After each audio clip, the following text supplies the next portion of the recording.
वाहेगुरु जी का खालसा, वाहेगुरु जी की फतेह। ब्रिटेन से सिखों के लिए, पंजाबियों के लिए एक बड़ी खबर सामने आई है। दूसरी बड़ी खबर कनाडा से पंजाबियों के लिए और सिखों के साथ, हिंदुओं के साथ, मुसलमानों के साथ, सबके साथ जुड़ी हुई सामने आई है। कनाडा के अंदर नई इमिग्रेशन पॉलिसी लागू हुई है और उसका क्या रिजल्ट निकलकर सामने आया वो भी आपको बताते हैं। ब्रिटेन की सिख महिला सांसद ने सिखों के बारे में, पंजाबियों के बारे में क्या बोला। सिख लड़की का बलात्कार करके उसको मार दिया गया था, उस मामले के ऊपर उन्होंने क्या बोला। पंजाब हरियाणा हाई कोर्ट ने भी एक ऐतिहासिक फैसला सुनाया है और उन्होंने धार्मिक भावनाओं को ध्यान में रखते हुए शिवलिंग के बारे में एक ऐसा फैसला सुनाया जिसे सुनकर आप भी हैरान रह जाए। भारत सरकार पता नहीं जानबूझकर क्यों पंजाब को और सिखों को बार बार निशाना बनाती है और फिर सिखों को कहती है कि सिख उनका विरोध करते हैं। मणिपुर से लेकर पंजाब तक जो हालत है, भारत सरकार सिखों के साथ अन्याय कर रही है। यहाँ पर क्रिकेट खेला जा सकता है लेकिन सिख गुरुद्वारों के दर्शन नहीं कर सकते। भारत सरकार टूर्नामेंट करवा सकती है लेकिन सिखों के ऊपर बनी हुई फिल्में रिलीज नहीं हो सकती। फिर कहते हैं कि सिख भारत से अलग होने की बात करते हैं। कई सिखों को यह अलगाववादी कहते हैं, कई सिखों को यह देश तोड़ने वाला कहते हैं। लेकिन भारत सरकार जो सिखों के साथ यह व्यवहार कर रही है, यह किस तरफ जा रहा है, आप इसके बारे में भी बताना। पूरी जानकारी डिटेल सहित आगे चलकर आपको बताते हैं। आइए आज के इस वीडियो की शुरुआत करते हैं। वीडियो की शुरुआत करते हुए सबसे पहले मैं आपको कनाडा वाली खबर बताता हूं। कनाडा के प्रधानमंत्री मार्क कार्नी, उन्होंने एक नई पॉलिसी कनाडा के अंदर लागू की है। उस पॉलिसी के अंदर क्या है कि कनाडा के अंदर जितने भी लोग अभी तक कनाडा के अंदर गए हुए हैं, उन सभी को या तो वो पीआर देने के बारे में सोच रहे हैं या कनाडा के अंदर जो लोग हैं उनको पक्का करने के बारे में सोचा जा रहा है। अभी तक बहुत सारे जो लोग हैं कनाडा के अंदर वर्क परमिट के ऊपर भी गए हैं। अब कनाडा की सरकार कुछ नई पॉलिसियां लेकर आई है जिस पॉलिसी के तहत जो लोग कनाडा के अंदर वर्क परमिट के ऊपर गए हुए हैं, अब जैसे ही ये जो पॉलिसी है मार्क कार्नी लेकर आए, विरोधियों ने, जो विरोधी पार्टी है उन्होंने तो मार्क कार्नी का विरोध किया। लेकिन कनाडा के जो लोग हैं, कनाडा के मुख्य लोग, वहां के रहने वाले लोग, सारे लोगों ने कनाडा की सरकार का और मार्क कार्नी की इस पॉलिसी का सख्त शब्दों के अंदर विरोध किया। कनाडा के लोग सड़कों के ऊपर उतर आए। जिस प्रकार से हमारे देश के अंदर किसानी आंदोलन चलता है, इसी प्रकार से कनाडा के अंदर कनेडियन लोग कनाडा सरकार की जो नई इमिग्रेशन पॉलिसी है उसके विरोध के ऊपर सड़क के ऊपर उतरे हैं। उन्होंने कहा है कि कनाडा सरकार अपने कनेडियन लोगों का रोजगार छीन कर दूसरे लोगों को देना चाहती है और कनाडा के जो लोग ये बातें बोल रहे हैं इसके अंदर कितनी सच्चाई है आप सभी लोग जानते हैं। दूसरी तरफ पूरी दुनिया के अंदर जो नस्ली भिन्नता है वो बहुत ज्यादा बढ़ रही है। नस्ली भिन्नता के कारण लोगों के ऊपर नस्ली हमले हो रहे हैं। इंग्लैंड के अंदर, ऑस्ट्रेलिया के अंदर ये चीजें सामने आ चुकी है जहां पर बहुत बड़े प्रोटेस्ट हो चुके हैं, जहां पर कहा जा रहा है कि Indians go back, Pakistani go back. ना वो हिंदुओं को पसंद करते हैं, ना वो सिखों को पसंद करते हैं, ना वो मुसलमानों को पसंद करते हैं। कनाडा की इमिग्रेशन पॉलिसी का कनेडियन लोग भरपूर विरोध कर रहे हैं। इसके बारे में आपकी क्या राय है आप भी कमेंट सेक्शन के अंदर जरूर बता सकते हैं। हो सकता है मुझसे भी कोई बात यहां पर गलत बोली गई हो, उसके लिए मैं माफी चाहता हूं। दूसरी खबर मैं आपको बताता हूं ब्रिटेन वाली।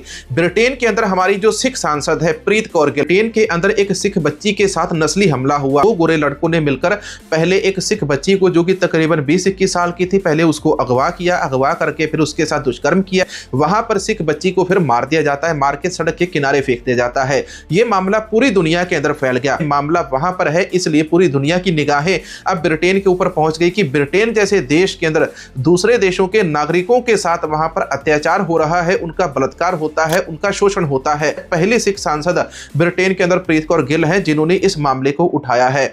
Resist attack on Sikh woman in UK. Britain में एक सिख महिला के साथ हुए यौन उत्पीड़न और नस्लीय हमले की घटना से सिख समुदाय में आक्रोश है। नस्लीय घृणा से प्रेरित अपराध माना जा रहा है। ब्रिटिश सिख सांसद प्रीत कौर गिल ने इस हमले की कड़ी निंदा की है। उन्होंने सोशल मीडिया के ऊपर लिखा, मैं इस भयानक हमले से बेहद सदमे में हूं। हमलावरों ने पीड़िता से कहा कि वह यहाँ की नहीं है, लेकिन सच यही है कि वह यहीं की है। सिख समुदाय सहित हर समुदाय को सुरक्षित और सम्मानित महसूस करने का हक है।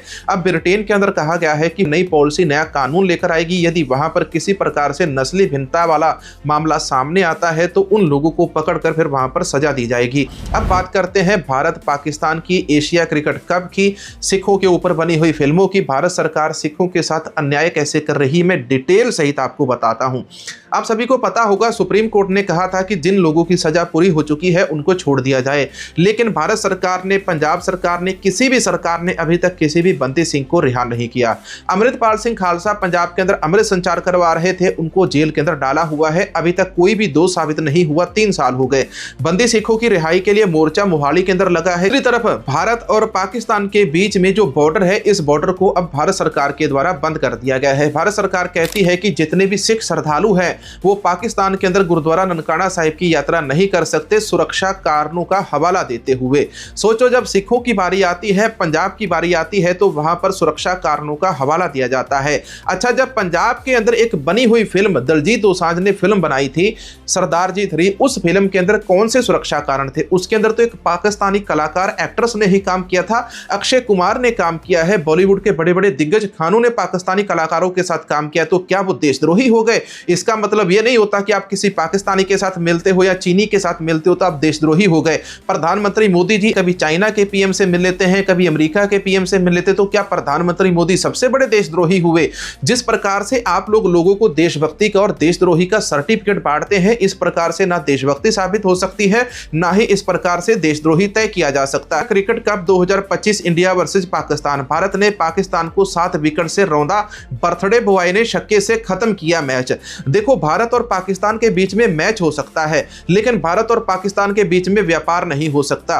सिखों के ऊपर रोक लगा दी गई कि अब जो सिख हैं, सिख श्रद्धालु पाकिस्तान यात्रा के ऊपर नहीं जा सकते। इसको सुरक्षा कारणों का हवाला देते हुए भारत सरकार ने इसके ऊपर रोक लगा दी। आप बताइए, क्या सिखों का पाकिस्तान जाना ज्यादा जरूरी है या भारत और पाकिस्तान का क्रिकेट मैच होना ज्यादा जरूरी है? जो क्रिकेट मैच होगा, इससे किसी को दूध नहीं मिलेगा, अनाज नहीं मिलेगा, पैसा नहीं मिलेगा, बल्कि देश की और समय की बर्बादी है क्रिकेट मैच के अंदर। लेकिन यदि सिख अपने गुरुद्वारा साहिब धार्मिक स्थानों के ऊपर माथा टेकने जाते हैं तो इससे लोगों को आत्मिक तौर के ऊपर शांति मिलती है। लोग अपने देश के प्रति और वफादार होते हैं कि हमारा देश, हमारे गुरुधाम चाहे दूसरे देश के अंदर हो, लेकिन हमें दर्शन करने के लिए पूरी सुरक्षा के साथ वहां पर भेजते हैं। लेकिन नहीं, यहां पर तो बात होगी अनुराग ठाकुर की। मामला ये तो है ही नहीं, मामला तो यहां पर यह है कि पंजाब इनको दिखाई देता है। पंजाब को पहले इन्होंने बाढ़ के अंदर दबाने की कोशिश, सोचा कि पंजाब के अंदर बाढ़ आई है, पंजाब के लोग दबे कुचले जाएंगे और आवाज नहीं उठाएंगे, लेकिन पंजाब ने तो पूरे का पूरा पासा ही पलट दिया। अब मोदी जी हैरान हो रहे हैं कि मैंने कुछ और सोचा था, पंजाब के अंदर कुछ और हो गया।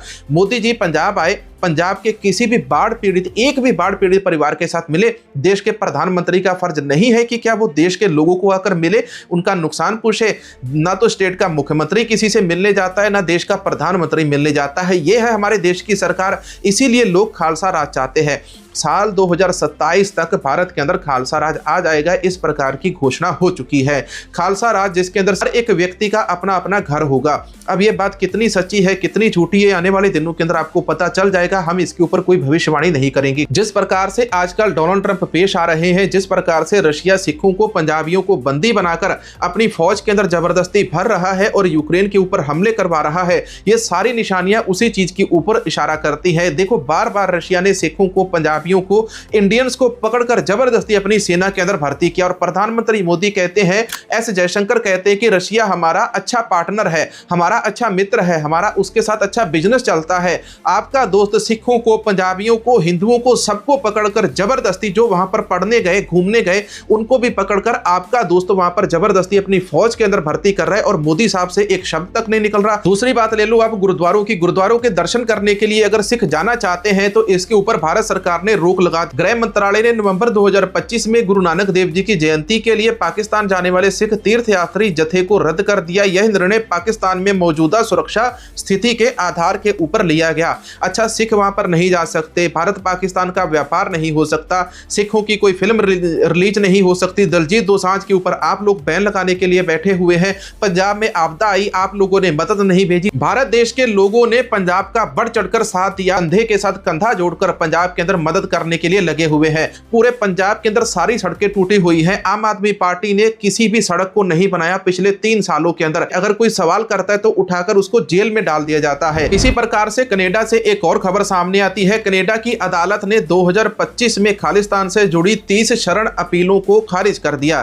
कनाडा की अदालतों ने 2025 में वहां पर 30 अपीलें डाली गई थी कनाडा की कोर्ट के अंदर और उन्होंने उन सब को वहां पर खारिज कर दिया कि किसी को भी असाइलम नहीं मिलेगा। आजकल कनाडा, अमेरिका, हर देश के अंदर जितने भी लोग जाते हैं पंजाब से, वो सारे के सारे लोग असाइलम अप्लाई कर रहे हैं कि ये वैसे हिंदुस्तान टाइम्स के अंदर अखबार के अंदर खबर लगी हुई है। अब यहाँ पर 30 ऐसे व्यक्ति थे जिन्होंने खालिस्तानी होने का दावा किया और कहा कि हमको भारत सरकार से खतरा है और कनाडा की कोर्ट ने ये सारा कुछ वहां पर रद्द कर दिया। अब मैं आपको शिवलिंग वाली खबर बताता हूं। पंजाब और हरियाणा हाई कोर्ट के द्वारा शिवलिंग के ऊपर एक फैसला सुनाया गया।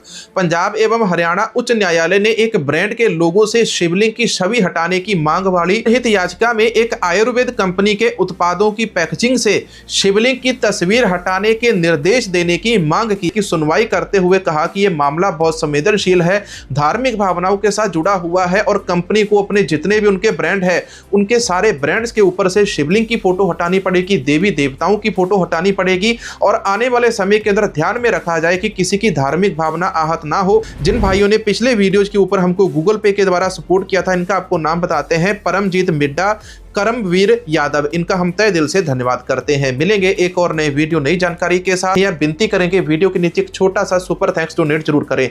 वाहेगुरु जी का खालसा, वाहेगुरु जी की फतेह।